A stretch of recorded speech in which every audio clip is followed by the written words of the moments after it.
Hi guys, it's Beth. Welcome. Today is my project share for the Bringing Back Basic Gray collaboration, and this is a collaboration I'm doing with Sarah, who is crafting and relaxing here on YouTube, and Kathy, who is Stampin' Cat over on Instagram. We all have a love for basic gray papers, which are not made anymore, and we decided we should play with some of the papers in our stash and enjoy using them instead of just keeping them locked away in a drawer. So this month I pulled out two basic gray patterns. One was Oxford, and I really pulled it out for the green side. And the other one is this Marjolaine paper, and I was using the kind of yellowish green and the blue side.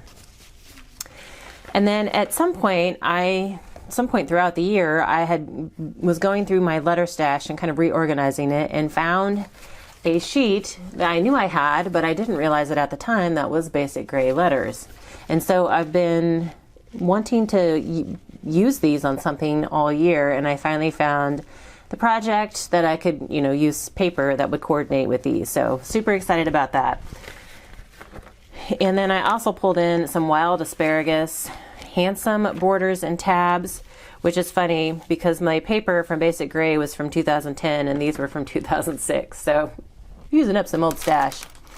And then I actually have some newer K & Company ephemera that I found on clearance at Michael's. And there's some odd stuff in here, but there's also some good stuff in here, some good titles for scrapbook pages, and then some good card, like sentiment embellishment pieces. So got it for $1, so I figured I could make use of it for $1. So that is what I was working with, and I started out making two layouts for my daughter's albums, and these are I wrote 2014. For some reason I wrote 2019 on that one. I'll have to fix that. So 2014, and my husband had made some American Ninja Warrior. It's a show that's usually on in the summer, and it's just like obstacles that you have to work through, and it's become really popular, and it's really fun, but it's hard work. And so my husband at one point had built some like rough obstacles just to kind of play with for him mainly, and kind of use as a workout, but my daughters really enjoyed them too. So these are just pictures of my daughters using those obstacles. And so I used that kind of green and blue floral paper as my background, and then brought in that green paper over here on the left hand side as a landing place for my title.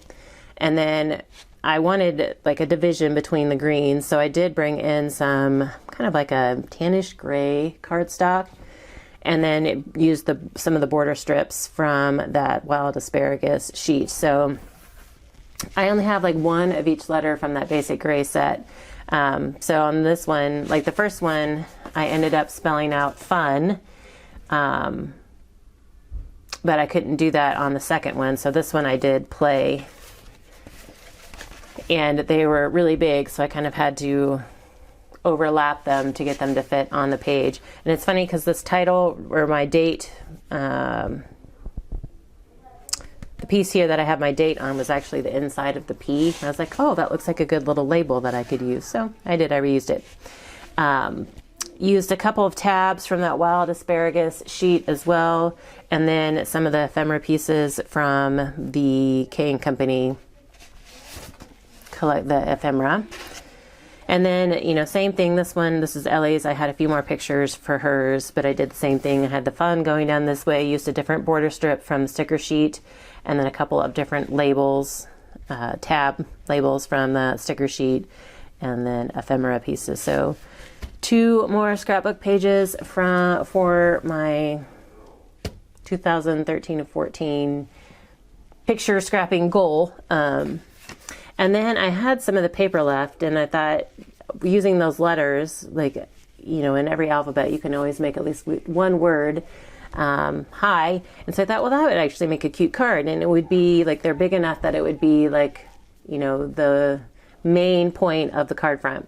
So I just used some of that green paper as the background and put it on a craft cardstock, card base, and then I used the high letters, and I had to overlap them a little bit just because they were going to be wider than the card base.